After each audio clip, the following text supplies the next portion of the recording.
예, 2부 시작하겠습니다. 그 파워시프트 최강영 이코노미스트 편이 화요일날 녹음을 했었는데 네. 제가 수요일날 회사를 못 나왔고 오늘 목요일날 늦게서야 지금 녹음하는데 아마 금요일이나 올라가지 않을까 봅니다. 또 이어서 보시고 뭐가 바뀌었냐면 화요일날만 해도 장이 안 올랐는데 많이 화수 올라서 목소리에 힘이 차는데 화요일날은 특히 제가 그 전날 병원에서 잤거든요. 네. 최진영 연구원 편에 거의 자고 있더라고. 다들 걱정해 주시더라고요. 아 그게 그 전날 그 병원에서 네. 첫날 자니까 그랬고 네. 오늘은 집에 나갔다 집에 갔다가 아주 거의 컨디션이 네. 네, 엄청난 수신자 하시는데 그게 아니라요. 그냥 별거 아닙니다. 근데 아 피곤하네. 아 참 이번 들어하시면 아셔야 되는 게 코로나 때문에 에어컨을 못 틀어요. 어우 더워 어우. 죽겠네요 진짜. 그냥 죽는 줄 알았어. 네. 그냥 그래가지고 아니 이 사람들이 나한테 거짓말했나? 에어컨 고장 났는데 못 틀었나? 그래서 나는 호텔이랑 병실은 좋은데 가는 스타일인데 하여튼 죽는 예. 줄 알았어. 하여튼 아 지금 또 그래요. 우리가 그날 오늘 이제 할 부분이 미중 무역 분쟁서부터인데 하여튼 최강영 이코노미스트가 사실 그날 말하면서 저랑 약간 부딪혔는데 최강영 이코노미스트 말대로 돼가는 게 좀 유럽 재정 정책 쪽이 나올 거고 달러가 좀 약해질 거고 뭐 그런 얘기했는데 오늘 그렇게 많이 된 것 같기도 하고 하여튼 봅시다. 먼저 인사드리겠습니다. 윤쌤 임조입니다. 예, 이코노미스트 최광익입니다. 네 안녕하세요 이리온 프로데클로 염승환 차장입니다.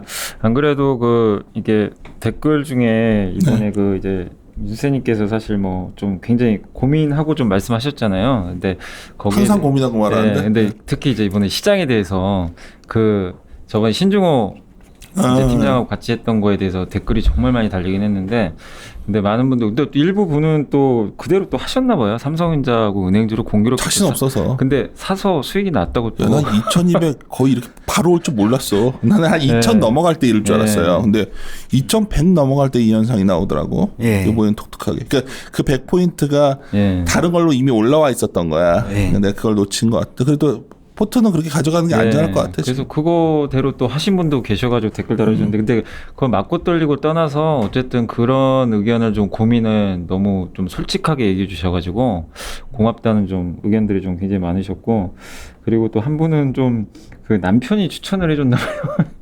남편이. 여성분들도 요새 주식자 많이 네. 하시나 봐요. 그래서 이리온을 여기 추천해줬다고. 그래서 그 남편분 너무 좀 감사드리고 어쨌든 사과나무 시리즈도 정말 훌륭했다.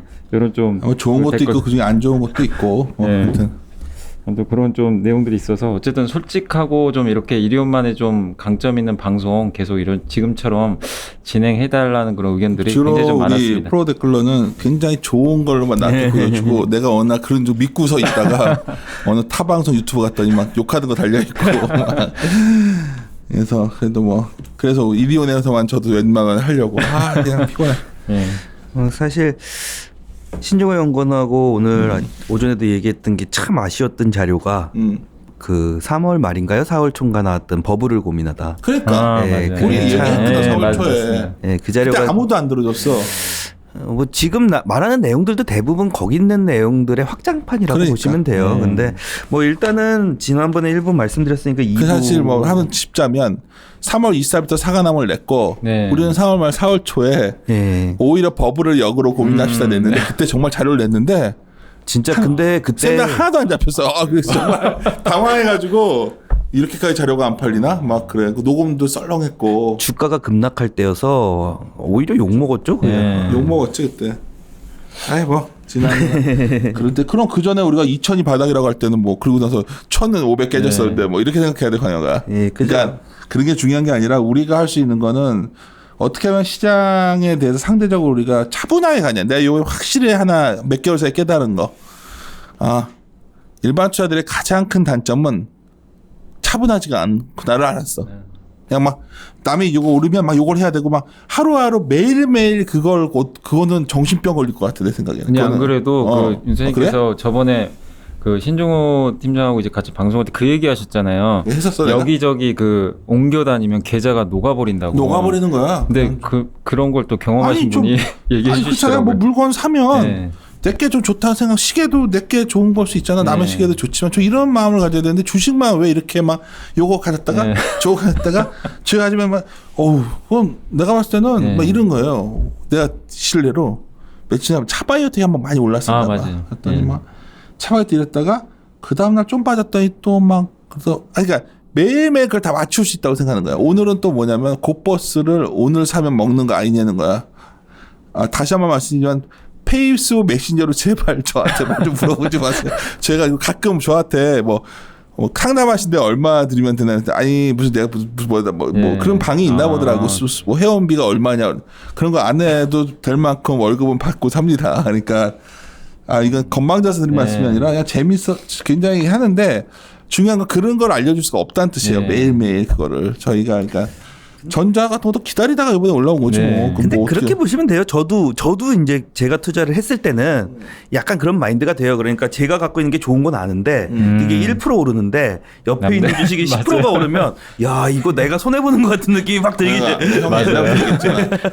투자 시장 거기서부터 하는 거예요. 그죠? 부동산도 내가 항상 얘기했다. 부동산 이거 뭐고 진드간이 갖고 있는 놈이 돈을 벌었지. 맞습니다. 그죠? 갖고 그건 있는 항상 게 좋죠. 제가 그 때는 정말 아래 있다고 저를 알던 사이니까 오랫동안 우리 같이 공유해 왔잖아. 그래서 그런 거를 전하는데 물론 매일매일 바꿔가면 잘하시는 분은 뛰어난 능력 가지고 그런 능력은 난 없으니까 우리는. 그래서 오늘 이제 이럴 때가 제일 고민스럽다니까 지수가 올라오잖아. 무서운 거야. 왜냐면 막 싸게 사놓으면 마음이 편한데 네 맞아요. 내가 항상 부동산도 우리랑 항상 쌀 때 사놓으면 되게 마음이 편한데 비싸게 사면 머리가 아프거든. 네. 그러니까 비싸게 사면 항상 난 조심스러워지는 건데 그게 나쁘다 좋다의 개념이 아니라 좀 그런 시기에 온 거 아니냐. 그래서 여기서 또 한번 타이밍을 잡아야 되니까 한번 우리 오늘 미중 무역 분쟁부터 한번 풀어갑시다. 네. 뭐 40페이지부터 보시면 될 것 같은데 루이스 전환점이라는 게 저희가 많이 쓴 차트예요. 근데 많이 보였죠. 뭐 어렵게 생각하실 필요는 없을 것 같고요. 이걸 뭐 다 이해한다 이런 개념은 아니고 이렇게 보시면 될 것 같아요. 중국을 전에 소비에서도 한번 말씀드렸는데 중국은 계속해가지고 투자를 늘려오면 성장이 나왔었어요. 투자를 자본을 집어넣으면 성장이 나오는 나라였다가 이제 우리나라도 그렇고 일본도 그렇고 모든 나라들이 어느 순간에 도달하면은 돈을 집어넣어서 투자를 해도 성장률이 그만큼 안 나오게 되거든요. 그러면 성장률을 내야 된다. 어떻게 내야 되느냐? 내수를 성장시켜 가지고 내는 방법으로 돌아서야 된다는 건데 우리나라는 그게 어려웠기 때문에 수출을 더 세게 해야 된다라는 개념이었고 중국 같은 나라는 내수를 성장시킬 수 있는 나라니까 내수 쪽으로 아마 돌아설 걸 가능성이 높다라는 사실 측면 정도. 사람들이 되게 놓치고 있는 게 있어요. 우리가 실제 19세기까지 전 세계 GDP 1등이 어느 나라인 줄 아세요? 알잖아. 19세기. 그 아편전쟁 전까지 그 홍콩 하랑 전에 그 난징 조약 전에 중국이 1등이에요. 2등이 어딘 줄 알아요? 인도예요. 인도. 이게 오. 데이터는 약간 내가 틀렸니? 아니요 맞아요. 근데 이제 그 얘기가 이제 한 10년 전부터 이제 아니, 내 다시 말은 뭐냐면 돌아온다고 그러죠. 1927년에 코카콜라 미국에서 네. 항해에서 코카콜라 팔았어. 우리나라 이러고 있을 때. 그러니까 생각보다 중국이라는 나라가 내수 시장은 전 세계 나라가 항상 중국을 먹고 싶어 했던 거야. 그래서 역사에서 보면은 그렇게 장제스 정부에 도와줬던 거지. 미국이 어떻게 하는지 중국은 네. 내수 시장 갖고 하고 싶었는데 워낙 국민당 정부가 타락해 네. 부패하니까 그게 안 됐던 건데 여하튼 루이스 전환점 이걸 할 때 제가 이렇게 하면서 생각나는 게 어쨌든 중국의 소비라는 게 아래 있다가 19세기까지는 중국의 소비였잖아 옛날부터. 그렇죠. 이게 쭉 올라오고 있는 거지 지금 다시. 그렇죠. 중국의 소비. 뭐 근데 사실 19세기, 18세기 이럴 때는 무역이라는 개념도 그렇게 잡혀 그렇지. 있진 근데 않았어요. 그걸 어쨌든 간에 내가 떠오르는 게 요새 홍콩 갖고 얘기하니까 네. 중국은 얼마나 치욕의 역사야. 아편 전쟁에서 홍콩 뺏겼던 네. 거니까. 그죠. 진짜 자기네 딱 만들고 아니 갑자기 우리가 생각해보면 역사 얘기 둘이 하는 거 좋아하니까 예. 갑자기 뭐 일단 근데 이게 제가 어쨌든 중국 소비 자료에서 조금 말씀을 드렸던 거라서 좀 빨리 넘어갈게요. 41페이지 보시는 것처럼 실제로 소비를 늘려야 된다라는 생각이 있으니까 중국에서 2차 산업에서 3차 산업으로 넘어가기 시작한 게 2012년부터 넘어갔고요. 밑에 보시는 것처럼 투자의 성장 기여도가 계속해서 떨어지고 있어요. 그래서 왜 얘기 나오는 게 중국 왜 인프라 투자 안 해? 중국 왜 투자 안 들어가? 이런 얘기 하시는데 중국이 인프라 투자가 생각보다 성장률로 연결되는 게 100%로 다 연결이 되지가 않는 구간에 도달한 거예요. 그래서 그 문제가 생기는 거고요. 그래서 중국에서 내수를 늘리겠다라고 한 게 중국 GDP의 소비 비중인데 늘었어요. 늘긴 늘었는데 35%에서 38%로 한 3%포인트 정도 늘었어요. 이거밖에 안 늘었어? 예, 많은 분들이 저한테 질문하시는 게 중국 소비 많이 늘었잖아 하시잖아요. 왜냐면 전 세계에서 중국의 수요가 차지하는 비중이 많이 늘었잖아. 그거는 이제 중간재로서 수요잖아요. 제조. 그건 다른 최종 거. 수요가 아니구나. 예, 최종 내가 수요가 아니에요. 수입액이랑 이걸 잠시 예. 착각했어. 소비 비중. 근데 미국 보시면은 68%예요. 미국이 이게. 그다음에 미국은 좀 특이한 나라니까 다른 나라들 기준으로 했을 때 일본이나 우리나라가 한 50에서 60% 정도 되거든요. 그러면은 우리나라 정도로만 성장을 하려고 한다라고 해도 50% 늘어나야 되니까 GDP에서 소비 비중이 12%포인트가 더 늘어나야 돼요. 그래서 무조건 소비는 늘어난다라고 생각하고 접근하시는 게 맞다라고 말씀을 드리는 거고요. 42페이지는 지난번에 말씀드려서 근데 이게 굉장히 중요한 포인트예요. 42, 413이. 예, 이게 왜냐하면 위안화가 강해질 수 있는 이유니까. 그죠. 설명을 다시 한번 해줘. 이게 일단은 42페이지는 뭐냐면요. 원래는 중국이 이렇게 소비로 전환되는 게 아까 2012년 말씀드렸잖아요. 그래서 2012년으로 전환이 되려면은 중국 내부에서 그러니까 저축을 대출로 전환시켜야 돼요. 사람들이 저축하던 돈을 이제는 소비로 쓸 수 있게 만들어야 되는데 그러면은 중소기업 대출이 문제가 생기거든요. 그래서 지준율을 계속해서 내려주는 사이클로 갈 수밖에 없었는데 문제가 된 거는 미국에서 2014년부터 긴축으로 돌아섭니다. 이 미국의 기준금리는 올라가고 중국의 기준금리는 내려오다 보니까 이게 서로 반대 방향으로 가면서 내외금리 차라는 게 생기기 시작했고요. 그래서 요 오른쪽에 보시면 왜 중국 그림자 금융이나 이런 얘기들 많이 들으셨을 거예요. 한머니가 유출되기 시작해요. 그러니까 중국에서 돈이 빠져나가기 시작하는 거죠. 금리가 차이가 발생하니까. 중국 붕괴론 지금까지도 외친 사람은 아직 이 얘기하고 있는 거고. 근데 지금 딱 보시면은 중국한테 타이밍이 왔다라는 게 미국이 갑자기 기준금리를 제로로 내려버렸잖아요. 그러니까 중국도 지준율을 내릴 수 있는 여유가 굉장히 커졌다라고 보시면 되고요. 그래서 지금부터는 오히려 중국 쪽의 금융정책 빨리 나올 거고 최진영 연구원이 방송을 했는지 모르겠는데 지금 중국에서 특이한 변화가 하나 나오는 게요. 도시화율이 중국이 굉장히 높다라는 얘기들이 있었어요. 작년하고 재작년에. 근데 중국에서 요번에 얘기한 게 뭐냐면은 그냥 도시화율이 아니라 호적 기준 도시화율로 하자. 그 차이가 있다니까? 예. 그래서 그건 당연히 알고 있어야 되는 거고. 그렇게 되기 시작하면은 또 도시로 들어가는 인구들이 점점 늘어나는 그 그림이 나오는 거라서 중국은 내수 올리려고 정책 많이 쓰고 있고요. 미중 무역 분쟁을 플라자 합의로 제가 계속해서 말씀드리는 이유가 당연히 그렇게 가야 되는 시스템상의 문제도 있고 중국이 이익을 보는 부분이 분명히 있어요. 강세로 갔을 때. 첫 번째로는 내수를 성장시키려면은 위안화 강세로 가는 게 편하다라는 부분 하나 있고요. 두 번째로는 중국이 계속해서 금융시장 개방한다라는 거에 대해서는 이견이 없으세요. 근데 불가능한 삼위일체에 의하면요. 금융시장이 개방될 때 절대로 고정환율제 유지를 못해요. 이건 너무 당연한 네. 거고. 그러니까 고정환율제 유지를 못하고 변동으로 넘어가는 기간이면요. 무조건 위안화 강세예요. 이거는 보실 필요도 없는 거예요. 그러니까 그거는 나도 어그리하는데 그 시기를 모르겠다는 거잖아. 시기요. 근데 지금 올해만 해도 금융시장 개방한 게 굉장히 폭이 크거든요. 굉장히 폭을 넓게 행보를 가져가고 있는데 그거를 어떻게 이 시스템상에 문제가 안 생기고서 넘어갈 수 있느냐라고 하면은 어쨌든 변동으로 바꿔야 된다. 저는 올해 말까지는 무조건 바스켓 공개하든지 그거 아니면은 밴드 잡는 평균 환율로 간다는데 바스켓 공개할 가능성이 지금은 그래도 더 높다라고 저는 생각해 주시면 될 것 같고요. 45페이지로 갈게요. 그냥 화웨이 얘기 말씀 많이들 하세요. 신기해. 일본 옛날에 압박할 때도 이 짓 똑같이 했었는데. 일본 압박할 때랑 똑같이 보시면 돼요. 근데 반도체 거의 착살내버렸구나. 그게 85년에 플라자 합의만 기억을 하시거든요. 85년에 플라자 합의 한 다음에 86년에 미일 반도체 협정을 체결을 해요. 그냥 간단하게 무슨 협정이냐만 생각하시면요. 미국의 반도체를 일본 내수 시장에서 무조건 20% 이상을 사줘야 된다라는 협정이에요. 그거 완전 깡패짓 한 거지. 그때. 말도 안 되는 협정이었어요. 이게 생각해보자 어이없어.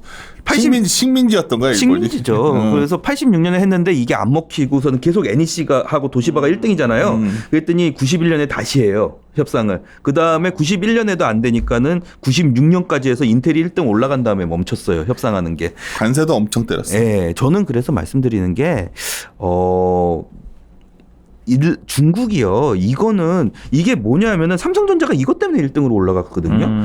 미래 먹거리예요. 20년을 앞을 보는 미래 먹거리라서 중국이 이거를 양보해주기 되게 어려워요. 근데 환율은 어차피 해야 되는 거고 거기다가 왜 2천억 사주기로 한 거 있잖아요. 2천억 사주는 게 중국이나 미국이나 뭐 그거 얼마나 된다고요? 걔네들 GDP 규모에서. 그래서 다음 페이지 보시는 것처럼 저는 이거를 물러난다. 이건 굉장히 오래 싸워야 돼서 이걸 얘기하기보다는 중국이 트럼프 대통령이 11월에 대선이잖아요. 근데 요번에 문제가 생기면서 약간 삐걱삐걱하니까 그거를 해주기 위해서 9월 그러니까 3분기까지 이행률을 빠르게 해주겠다라고 발표할 가능성이 오히려 높아요. 근데 둘이 관계가 지금 막 이렇게 내 생각에 중국이 트럼프의 어떤 칼을 들이밀 것 같은데 안 도와주면은 트럼프 낙선할 거 아니야. 트럼프가 안 도와주면 낙선할 거라고 할 만큼 또 그게 또 근거가 그렇게 세지는 않아요. 그러니까 지난번에도 대선 말씀드렸는데 반반 확률이라고 말씀을 드렸잖아요. 반반 확률일 때는 보통 정치적으로 어떻게 접근을 하냐면요. 두 놈한테 다 주어버리는 게 원래는 더 맞거든요. 그러니까는 바이든하고의 관계도 나쁘게 안 가져가고 트럼프가 원하는 것도 해주는 방향이 낫다라는 거죠. 그리고 그게 문제가 될 것도 없고 중국한테. 누가 논란처럼 이런 말 하더라고요. 참 트럼프 아무리 그래도 공화당은 트럼프에 대안이었고 이런 상황이 돼도 민주당은 바이든을 전폭적으로 안 밀어줘. 민주당 내에서 민주당 내 파벌 정파의 어떤 비유가 달라서 이 와중에 와도 바이든을 전폭적으로 안 밀기 때문에 바이든이 안 될 수 있다는 거야. 바이든이 예를 들어서 미셸 오바마나 그런 러닝메이트를 잘 가져가야 될 수 있는데 거기도 굉장히 민주당이 좀 그런 것 같더라고요. EPN은 제가 처음에는 중요할 거라고 생각을 했었는데 고민하면 할수록 그렇게 중요한 문제 아닌 것 같아요. 내가 봐도 오바마 때 TPP 했잖아요. 그냥 트럼프는 오바마의 색채를 다 지우고 싶어 하거든요. 그래서 오바마 케어를 트럼프 케어 바꾸는 것처럼 TPP를 EPN으로 바꾸는 개념이다라고 보시면 돼요. TPP야. 네, TPP예요. TPP인데 왜? 내가 가만히 보죠. 괜히 말만 바꿔놓고 똑같은 거. 그건 걱정. 다음 시트가 난 상당히 인사지 내 PPT에 넣었어요 이걸. 이거는 약간 그러니까 논쟁거리가 될 수가 있어요. 될 수 있어요. 동시에 가능한 그림이에요 지금. 근데 작년부터 그림을 보시면요, 올해 이제 초에 딱 들어가기 시작하면서 이게 작년에 나왔던 얘기예요. 광둥 특히 심천, 홍콩, 마카오 세 개를 꼭지점으로 해가지고 삼각형 트라이앵글로 금융 허브를 개발시키겠다라는 게 작년에 나왔던 계획이고요. 뭐 그 전에도 나왔었지만 그 다음에 나왔던 게 올해 초에 보시면 뜬금없이 JP모건하고 노무라가 51% 지분율로 중국 본토에 은행을 설립했습니다. 그러니까. 그 다음에 지금 얘기 나오는 게 성강통, 후강통 없앨 수 있다라는 얘기 나오고 있고요. 그런 얘기들이 뭘 의미하느냐? 결국에는 대부분의 은행 자금이나 아니면 금융시장 개방을 중국 본토 내부로 들어갈 수 있게 만들어 버리겠다라는 쉽게 건데. 말해서 홍콩 저렇게 이렇게 할 테니 대신 너희들한테 금융을 열어줄게 하는 것 같아. 네. 아니 그거로 수순으로 가기 시작했다는 게 홍콩 사태 보면서 느낀. 중국 본토 입장에서 두 가지를 생각해 보시면 돼요. 첫 번째는 홍콩이 계속해서 시위를 하는데 이 홍콩과의 관계를 계속해가지고 약점으로 남겨놔야 되느냐. 두 번째로는 서구에서 공격할 수 있는 홍콩 특별지위를 가지고 서구에서 공격할 수 있는 빌미가 되고 있다라는 거거든요. 그럴 거면은 마카오하고 심천으로 금융시장을 나눠가지고서는 홍콩 지위를 가져가 버리는 게 낫다라는 거고요. 사람들이 막 이런 얘기예요. 홍콩의 특별지위가 없어지면 홍콩의 자금이 전부 다 없어진다, 빠져나간다. 저는 그게 말도 안 되는 소리라는 게 홍콩에 들어간 자금은요. 어드밴티지가 있기 때문에 중국으로 투자할 자금이 홍콩에 들어가 있는 거잖아요. 근데 중국의 본토에 투자할 자금을 다 어디로 가져가요? 그거를. 그러면은 관세를 더 내더라도 중국 내부로 들어갈 가능성이 높은 거고 이걸 뭐랑 비교해 보시면 되냐면요. 브렉시트 때문에 영국의 특별지위가 없어졌어요. 그랬더니 그 돈들이 어디로 갔냐? 파리하고 프랑크푸르트로 갔어요. 프랑크푸르트로 많이 갔죠. 예, 그거랑 똑같이 생각하시면 돼요. 하나 대충 이게 심천이라는 데를 가보면 정말 심천 거래소에서 강연에 한 적 있었잖아요. 내가 몇 년 전에 갔는데 이 사람들이 저녁에 퇴근을 홍콩으로 하더라고. 아니 신나야 호텔에 갇혀서 스스로 밥을 먹었는데 자기들은 홍콩을 간대로 서로. 그러니까 홍콩에서 왜 심천 거래소 쪽에 오냐? 중국의 자금들이 홍콩 심천 넘어오는 순간 자금이 추적되니까 홍콩에 놔두는 거야. 거기 돈 관리하는 애들이 거기 있고 투자는 또 여기로 해. 저 코미디 같지만 기차역 하나 사이에 있거든요. 그게. 네, 맞아요. 기차역 하나에서 그 심천이 엄청 건물 같은 거 홍콩보다 훨씬 좋아요. 빌딩 같은 것도 근데 네. 중국 특유의 그때 우리 지금 딴에서 온 게 모 애널리스트가 이제 수영을 하러 갔는데 털이 둥둥 떠 있다는 거예요. 그 호텔인데 그래서 내가 뭐 좋았냐? 너 진짜 호텔에 수시니까 그랬더니 형 저기 등산님 뭐 이러더라고. 근데 그 정도로 심천은 정말 호텔 그 시설만 놓고 보면 어마어마하게 좋은데 뭔가 근데 또 변해 있겠지 또 매년. 변하겠죠. 저는 오히려 말씀드릴 때 홍콩이 안 좋아진다라고 생각하는 것보다는 심천에 PF나 어떤 부동산 투자할 수 있나 고민해 보는 게. 심천은 엄청 더 비싸. 이상한 무슨 부동산을 어떻게. 여기서 한 두세 배 올라갈 것 같아요. 심천이 지금도 얼마나 비싼데 말도. 심천이 알리바바나 이런 거에 중심지로 들어가 버릴 것 같아요. 지금 그러면서 금융허브까지 되는 거거든요. 그러니까 금융회사들이 어떤 중국에 아예 거기다가 법인을 네. 만들어 버리는 것 같아. 네, 그래가지고 그래야 중국의 기업들의 어떤 IB 어떤 허가를 내려주는 것 같기 때문에 이거는 참 이걸 보고 있으면 아니 내가 아까 왜 1920년대와 27년 코카콜라 얘기를 왜 했냐면 옛날부터 중국 시장을 먹고 싶어가지고 했던 거 아니야 옛날부터 똑같은 상황이 지금 중국이 군사력이 있으니까 야 들어오고 싶으면 그래 들어와 대신 뭐 이렇게 해주고 뭐 미국과 딜을 하겠지. 일본처럼 당하지는 않을 것 같다고. 일본은 힘이 없었으니까 그냥 당한 거고. 당장 지금 금융시장들이 요번에 HSBC에서 홍콩보안법 지지한다라고 나왔잖아요. 그러니까. 그러면 그게 왜 그런 식으로 나오는지를 생각을 해. 그렇게 생각을 해보셔야 될 것 같아요. 그래서 그런 문제는 아니다. 다만 이제 여기서 제가 안 다룬 거 그리고 당연히 문제될 수 있는 거 대만 문제는 그러니까 문제예요. 대만까지 거니까 이게 복잡해지는 것 같다니까. 그래서 저는 이런 식으로 생각을 하고 있어요. 경제하고 정치는 묶어서 한 개로 생각할 수는 없어요. 그러면은 대만에 대해 가지고 미국이 안 건드리길 바란다면은 경제에 손 져줄 수밖에 없어요. 그러니까 지금 홍콩을 무슨 수로 중국이 자기들은 정치적인 어떤 이런 거야. 우리나라가 독도는 우리 땅 하고 싶은 마음 같은 것 같아요. 중국 애들 지금 마음이. 그러니까 뭐 경제는 뒤에 문제인 것 같아. 근데 사실 경제도 서구 입장에서는 그냥 놓을 수가 없는 상황이니까. 이렇게 보시면 돼요. 저울이 있잖아요. 대만 문제를 미국이 저울에 올려놨어요. 그러면은 중국한테 물어보는 거예요. 너네 이 무게랑 동일한 경제적인 거를 뭘 줄 거냐. 플러스 마이너스 제로로 만들기 위해서. 야, 근데 대만은 덩치도 크고. 그래서 이행률은 저는 3분기에 끝내주겠다라고 얘기 나올 수 있다라는 거죠. 위안화 강세력 세게 가지면서. 대만의 현 정부가 굉장히 중국에 대해서 좀 거부감을 갖고 있어서 하여튼 이것도 결국은 몇 년 안에 상당히 변할 것 같고 그래서 이거는 아저씨들 밥 먹고 하는 얘기예요. 이거 오해들 무식한 놈, 윤조 무식하다 할 때 장기적으로 봤을 때 그러니까 TSM 대만의 IT 업체들이 굉장히 그 중간단의 밸류체인에 좋은 기업들이 많이 있거든요. 과연 미국과 중국이 세계를 가르는 시대로 갔을 때 대만 업체들을 선호할 수 있겠냐는 논리가 들어가는 거지. 예, 그렇죠. 그러면 한국이 대안 아니겠는가? 그러니까 대만은 거의 그 부품 중국 업체들이 대부분 중국 쪽에 중국 거라니까. 돼 있으니까. 이제는 이제 중국과 대만은 TSMC가 미국을 들어가는 거지만 그래도 이게 상황이 다르지. 근데 한국은 미군이 주둔하고 있잖아. 그러니까 우리는 미군이 주둔하고 있는 땅이고 어떻게 보면 일본도 미국이 주둔하고 있는 옛날 로마 제국 보면 로마가 모든 나라를 다스리는 게 아니라 왕들이 나라가 있어요. 로마 황제, 로마의 질서에 따랐을 뿐이야. 그러니까 그런 걸 꿈꾸는 게 아닌가 우리한테. 이게 또 연결되는 건데 일본 반도체 분쟁이 있었잖아요. 우리나라하고 그거하고 생각을 해보시면 이래요. 삼성이 원래 비메모리 쪽에 투자를 들어가야 되겠다라고서는 선언을 했어요. 그랬더니 일본에서 이것들이 웃기는 놈들이네 이러고서는 우리한테 때린 거거든요. 근데 삼성전자가 만약에 들어갔을 때 글로벌리하게 경쟁력이 있다라는 게 두 개예요. 하나는 이미지 센서고요. 하나는 TSMC에서 하는 거예요. 그러면은 일본 쪽에서 공격을 하고 막 싸우고 있어가지고 소니 쪽이 하는 거거든요. 이미지 센서가. 그거 말고 삼성이 지금 상황에서 할 수 있는 건 뭐냐. 대만 거 먹어버릴 수 있거든요. 그래서 대만이 흔들리는 거는 우리나라 입장에서 나쁜 건 아니다라고 저는 말씀을 대만의 드리는 거고요. IT에서 얼마나 큰데.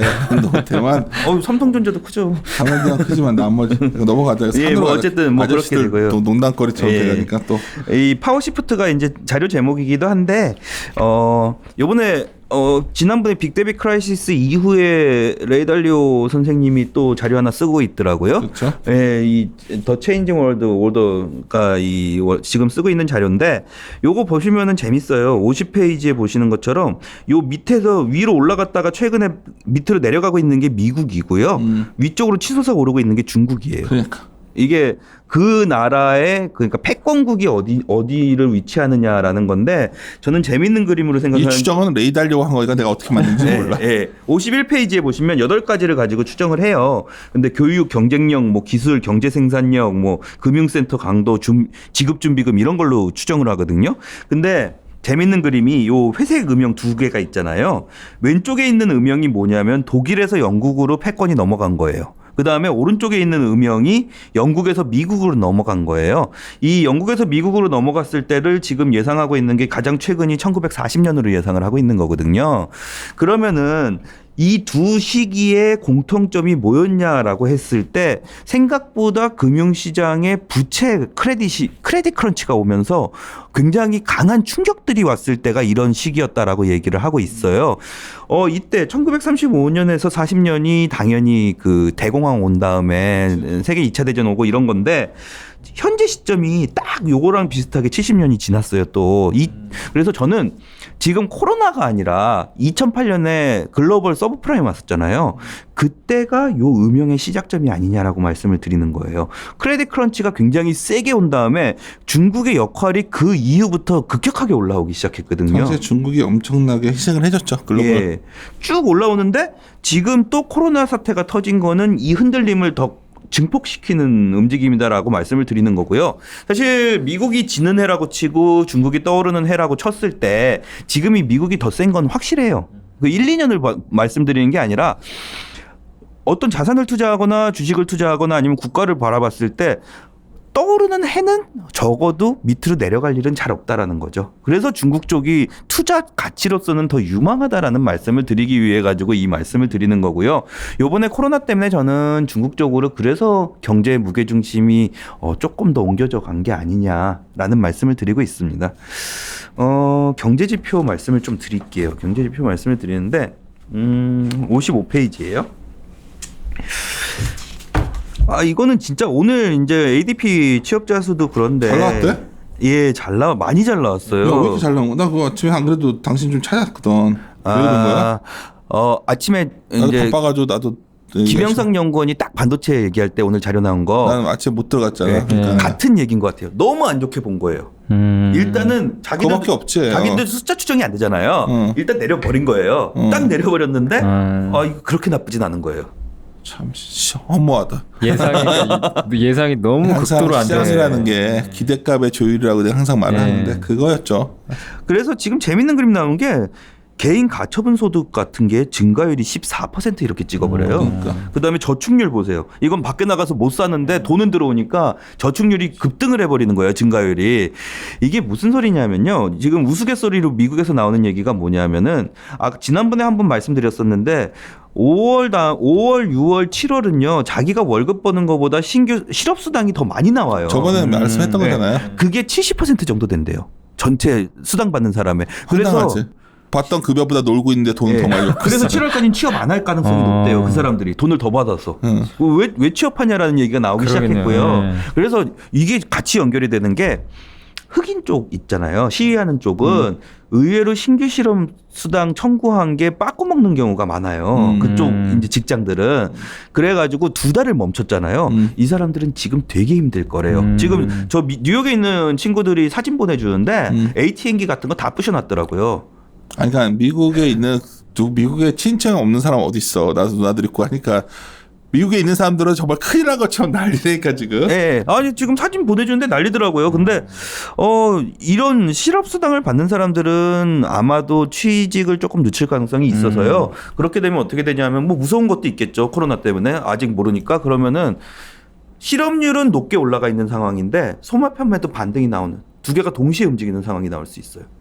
이게 상당히 특이한 그림인데 그런 그림이 나올 수 있어서 저는 말씀드리는 게 7월까지는 실업률을 경기 반등의 신호로 해석하시지 말라고 말씀을 드리는 거예요. 아니, 이 데이터가는 굉장히 좀 이렇게 어떤 우리가 범위를 벗어나 있기 때문에 나중에 이거 자르고 봐야 될 것 같아. 예, 우리가 보는 그러니까 경제 지표를 원래 보는 눈하고 굉장히 이 오류가 나올 수 있다라고 말씀을 드리는 거고요. 하나 더 재미있는 거 말씀드리는 게 56페이지에 일단 오른쪽 거 먼저 말씀드릴게요. 서브프라임 금융위기 이후에 2009년 3월 지나가면서 G20을 하고 굉장히 주가가 반등한 거는 기억하실 거예요. 이 짙은 선 보시면 이게 실질 GDP잖아요. 추세선을 그렸을 때 실질 GDP가 추세선까지 회복되는데 5년이 걸렸어요. 이거 무슨 소리냐면은 서브프라임 일어난 다음에 미국의 GDP는 L자형으로 들어갔다라는 얘기예요. 그런데 L자형으로 들어가는데 반등하는 순간부터 시작해서 5년 동안 주가는 한 번도 안 빠지고 올라가 버렸어요. 따라 올라갔어요. L자형이라는 게 주가에 대해서 예측치를 제시하는 게 아니라 주가에서 중요한 거는 바닥을 찍었냐 안 찍었냐라. 제가 앞에서도 말씀드렸는데 W자형, V자형, U자형, 나이키자형 아무 의미 없습니다. 그거 지금보다 위로 올라가느냐 안 올라가느냐가 중요하다라고 말씀을 드리는 거고요. 이 주가가 단기로라도 언제 조정을 받느냐, 추세선에 닿으면 조정을 해요. 왜냐하면 추세선에 닿으면 사람들이 이제 원래대로 돌아왔네, 여기서부터는 조정 나오나? 라고 하면서 조정이 나오기 시작해요. 심리적으로는 그렇다라는 거고요. 경제 지표를 봤을 때는 왼쪽 건 뭐냐면요, 가끔 저한테 질문하시는 분들 계세요. 돈 풀렸는데 이거 어떻게 생각해야 되냐, 아니면은 밸류에이션 이제는 IT 뽑을 때만큼 올라갔는데 어떻게 해야 되느냐. MV는 PI를요 보통 우리는 어떻게 쉽게 생각을 하냐면요, 전부 다 미분을 해버려요. 그러면은 MV, PY의 변화율의 합이 결국에는 등식이 성립이 되거든요. 그렇게 보시면요, 이거 다 변화율로 계산한 값인데 M이 엄청 올랐어요. 통화량이 엄청 올라갔는데 P는 그대로 고정돼 있고 Y는 마이너스잖아요. GDP 성장률은 마이너스예요. 그러면은 뭐가 올라가야 되느냐라고 했을 때 P가 멈춰 있는 상황이라고 한다면요, 일반적으로 우리가 사는 것들, 밖에 나가가지고서 뭐 짜장면 사 먹고 이런 것들은 안 한다는 소리잖아요. 그럼 뭔가를 사야 돼요. 돈으로 뭔가를 샀어요. 그게 뭐냐, 자산이라는 거죠. 그래서 주식하고서는 부동산이 안 빠지는 이유도 여기에 있다라고 말씀을 드리는 거고요. 밸류에이션은 어떻게 생각을 하셔야 되냐 하면은, 이렇게 돈이 풀려 있으면요, 돈의 가치가 어마어마하게 떨어져요. 돈의 가치가 떨어져 있는 상황에서 밸류에이션이라는 거는 그 주식에 대비해 가지고 얼마냐라는 거잖아요. 돈의 가치가 떨어져 있으면 밸류에이션이 올라가야죠, 당연히. 그래서 밸류에이션이 올라가 있는 상황이 용납이 된다라는 말씀을 드리는 거고요. 그게 얼마인지는 저도 모르겠습니다, 솔직히. 근데 이게 2009년 3월도 보시는 것처럼 바닥 찍고 반등 올라가고 어느 정도 시간이 지나야지 끝납니다, 이거는. 그래서 그 정도 기준으로 봐주시면 된다. 그러니까 최강영건 그러니까 얘기 들어보니까, 그러니까 지금 사실 뭐 개인 투자도 그렇고 사실 저도 뭐 지수가 이렇게까지 급등한 건 누가 알아? 예, 그러니까 깜짝 놀랐는데, 그러니까 이게 근데 비정상은 아니라는 거죠. 비정상은 충분히 아니에요. 나올 수 예, 있는, 나올 수 예. 있는 그림이었고, 근데 보통 사람들은 이제 지난 버블을 고민하다 때 이런 예. 얘기를 했던 거야. 근데 예. 그거는 이제 이렇게 된다가 아니라 예. 이런 소위 이런 식으로 정책들을 계속 지속할 수 있다면 예. 금리도 안 올라갈 거고, 또 네. 이런 구조 저금리가 유지되고 하면 이런 상황이 벌어질 수 있는 거지. 근데 인플레도 안 나. 돈이 안 도니까. 왜냐하면 돈을 풀어가지고, 그러니까 우리 옛날에 이렇게 생각한 거지. 막 돈 이렇게 풀면은 막 뭐도 사고 막 이렇게 해가지고 인플레가 나야 되는데, 돈 풀면 다 은행간 거래만 하니까. 자산, 아니면 은행에 들어온 돈이 들어가면 은행간이 뭐 하냐면 부동산 사거나 주식 사거나 차 샀다 소각하거나 이렇게 되니까. 아니, 사람들한테 돈이 들어갔으면 원래대로 하면 물건을 사요. 맞아요. 그러면 물가가 오르죠. 그치, 그게 안 가는 거죠. 물가가 안 오른다는 소리는 안 샀다는 소리예요. 안 사는 거야. 그래서 그 돈을 가지고 뭔가 샀을 거예요. 그러면 집에서 온라인으로 제일 하기 편한 거 온라인 쇼핑 아니면 맞아요. 주식이겠죠. 그러니까는 올라갔다라고 보시면 될 것 같아요. 그리고 미국도 지금 그 얘기 나와요. 개인들 거래가 어마어마하게 올라가기 시작했대요. 그리고 유럽은 57페이지인데 진짜 유럽 고민되는 게 뭐냐면요, 오른쪽 위에 보시면요, GW 경기 예상 지수를 보통 많이 봐요. 근데 되게 많이 올라왔어요. 이거 상당 진짜 이 정도면은 진짜 이례적으로 올라온 건데 여기에 소비자 기대지수 반등 나오는데 경제는 또 별 볼 일 없어 보이고. 경제는 별로야. 근데 밑에 왼쪽 밑에 보시는 것처럼 구조적 스트레스는 금융지표 그러니까 불안정성은 거의 없어요. 바닥 찍어버렸어요. 거기다 오른쪽에 도이치은행 같은데 반등 나오기 시작했거든요. 주가는 올랐지. 전체적으로 독일 증시도 많이 올랐고. 그래서 이거는 유럽 경제는 어떻게 보시면 되냐면요. 섹터로 보시면은 은행이나 산업재 같은 거, 막 성장성이 나오는 것 같진 않은데 나쁠 거 없고 싸져 있는 상황이니까 사면 좋은가 하는 얘기들 하잖아요. 그거랑 유럽 국가라는 거는 비슷하게 보시면 될 것 같아요. 나쁠 건 성장성은 그렇게 높지 않아요. 지금. 그러니까 쉬어서 반등은 나오는데 이게 주도하기는 힘들지 않아? 네, 주도하긴 어려운데 경제가 그렇게 좋진 않아. 요 정도만 돼주면 좋겠어요, 저는. 근데 요새 유로화가 그럼 강한 게 네. 이런 이제 더 나쁠 게 없다는 달러가 그런 인식 약해서 때문에. 강해져요. 유로화는 조금 뒤에 하나만 예. 말씀드릴게요. 59페이지 그리고 유럽은 딱 하나 기대하는 거 있어요.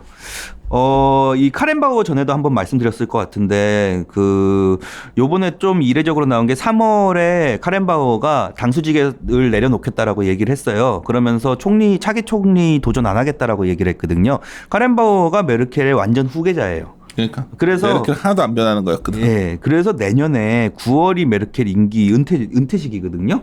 올해 여름에 당수 추천을 새로 해야 돼요. 당수를. 그러면은 이 메르켈도 은퇴하고 카렌바우어도 물러나면은 결국에는 메르켈식의 재정 압박이 끝났다라고 저는 해석이 되는 거거든요. 저는 지금부터 레임덕 온다라고 말씀드리는 거고요. 그래서 이례적으로 어제 독일에서 재정 그 지원이 더 액수가 올라갔잖아요. 이제는 흔들리기 시작하는 거 아니냐, 그 재정이. 그 말씀을 드리고 있어서 유럽에서 만약에 기대할 수 있는 거는 올해 여름부터 시작해서 정책이 전환되느냐. 그 기대 하나 남아있다라고 말씀을 드리는 거고요. 환율은 좀 짧게 말씀을 드릴게요. 환율 63페이지 하나만 말씀드리면 될 것 같아요. 달러 약세 간다라고 제가 말씀을 드렸었잖아요. 오른쪽 위에 거 이 그림이 저는 되게 중요해요. 그러니까 독일이 마이너스 금리였고 미국 금리가 그렇게 안 떨어지면서 독일하고 미국의 금리 차가 어마어마하게 벌어지기 있었거든요.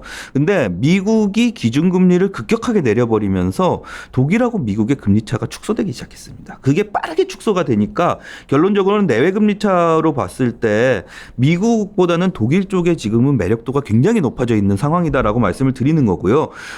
왼쪽 보시는 것처럼 양적 완화도 GDP 대비해서는 미국이 더 여력이 많은데 단기적인 그림에서 봤을 때는 달러가 빠질 수밖에 없어요. 안전자산이 아니라고 한다면은 달러가 빠질 수밖에 없는 그림이고요.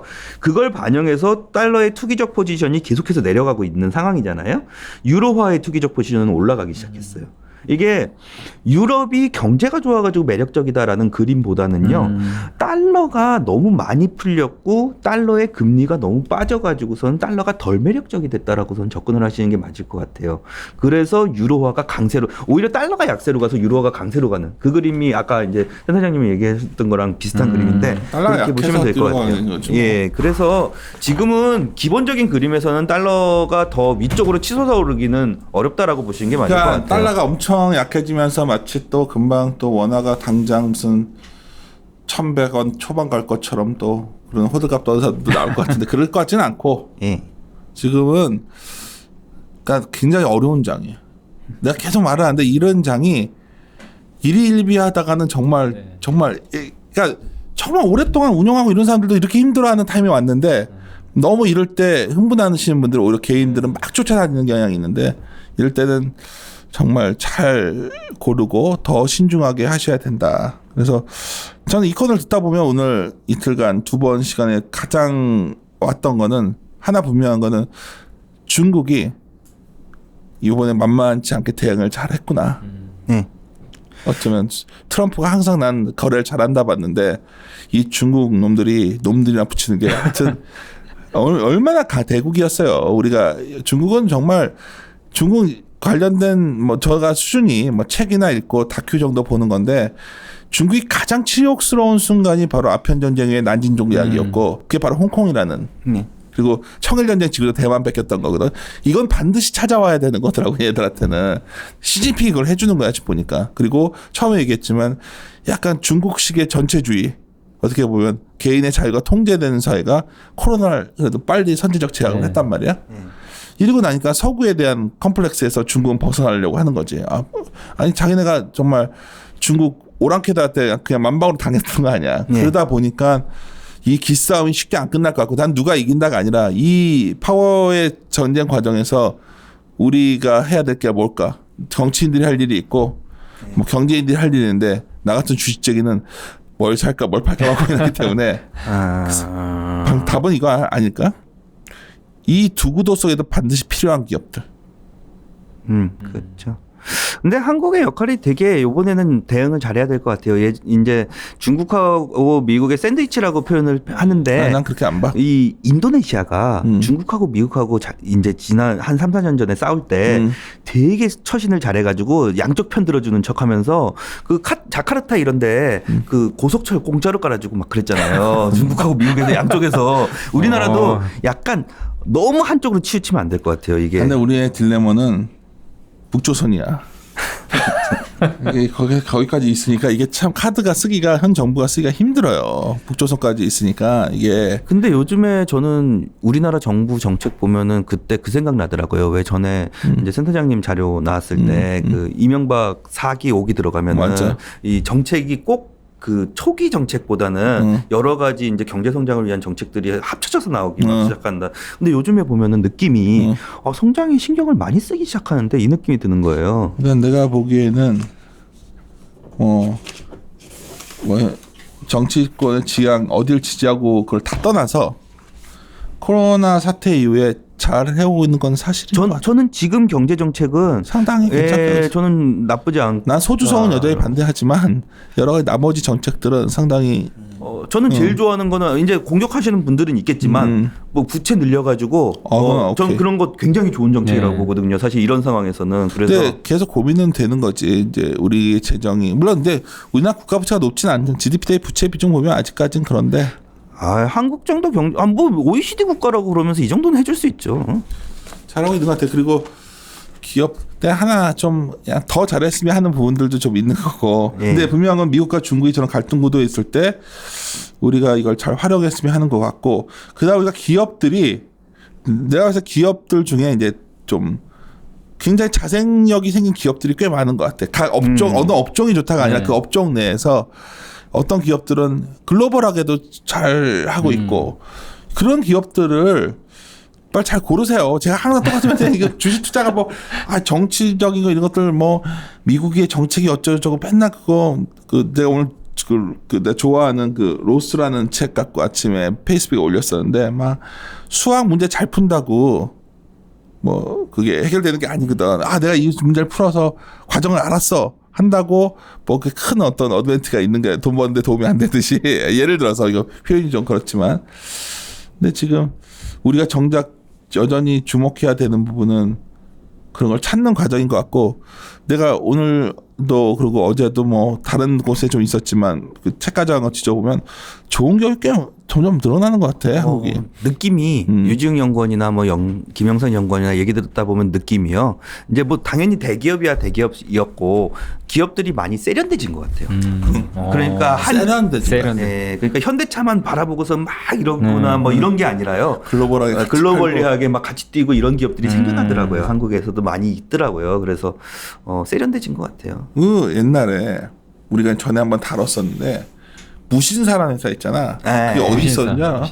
압구정 건너편에 보면 2층에 무신사 있어서 나 저 무신사 돈가스 집인 줄 알았다니까. 아니 무신사 들어오면 하려고 나 그래서 어느 날부터 동네 하나씩 사무실 늘어나. 아니 그리고 광역에 오면 항상 내가 편하게 말하는데 내가 성수동 엄청 좋아했잖아. 부동산 그쪽 될 거다. 그래가지고 별 얘기 다 한다. 근데 성수동이 그 뚝섬역이 있으면 이쪽으로 보면은 그 창고 그런 의류 창고 그런 회원에서 엄청 생겼어. 근데 그래서 그 건너편 땅을 사가지고 누가 하려고 그때 기억나 나한테 막 거기 건물을 뭐 어떻게 해가지고 하면은 돈이 된다. 그때 평당 거기가 한 얼마였는데 한 3주 전인가 그 돼지갈비집이 있거든 유명한데 성수동 알지? 줄 너무 많이 쓴. 그것도 일찍 가면 그러니까 어중간한 시간에 가면 줄 안 서. 그러니까 점심 시간과 저녁을 그러니까 우리는 내가 낮에 여기서 사무실 나가가지고 사장님 안 듣겠지. 그래서 우리를 나가가지고 이제 갔어.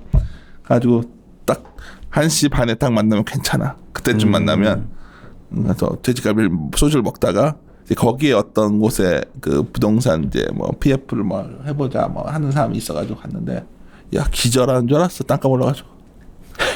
아니 그게 불과 1년 전에 정확 기억나. 내가 거기가 그냥 가죽 그 신발 가게 같은 거라 공장들 거기가 그래서 2만 원만 좀 재미로 들으세요 이거는. 나는 원래 돈 되는 거라면 되게 관심 많잖아. 강의랑 맨날 우리 이런 얘기 하는데 원래 옛날에 거기가 그 성수연방이라고 그게 옛날에 요 무슨 건설 회사가 그걸 해가지고 성공시켰어. 그 이태원 캐피탈호텔 갖고 있는 데인데 그 근처가 사실은 다 그냥 공장 다 허러많이 그랬던데.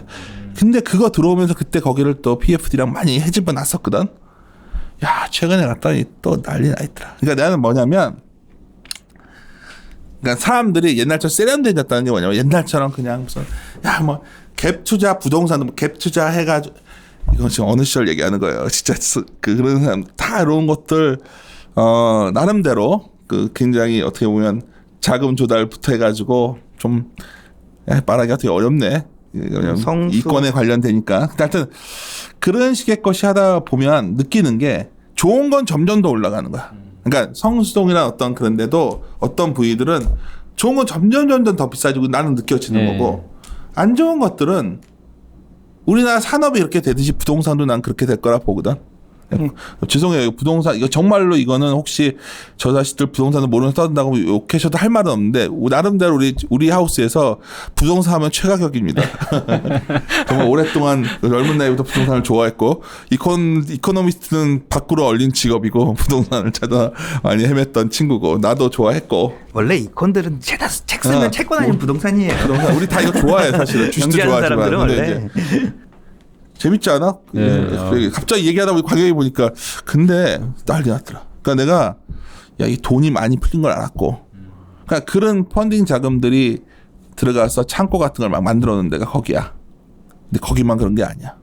내가 하여튼 코로나 때문에 사람들이 안 온지 이 코로나를 뚫고서도 지금 열심히들 지금 너무 아파트 단지에 상가 같은 거나 아파트 단지만 보시지 말고 부동산도 주위를 쫙 보시면 옛날 무슨 뭐 그런 거 아니면 또 의회 분들이 의회 곳에서 열심히 하고 있습니다. 성수동에 갑자기 돼지갈비 먹고 싶네. 거기에 마카롱 가게도 되게 맛있는 거 있는데 주차장은 그 앞에 구청 수영장 있는 주차장에 차 세우시면 돼요. 거기 탐방들 많이 가요. 거기 그 동네. 예 마무리 짓도록 하겠습니다. 이리 오너라 이리 오.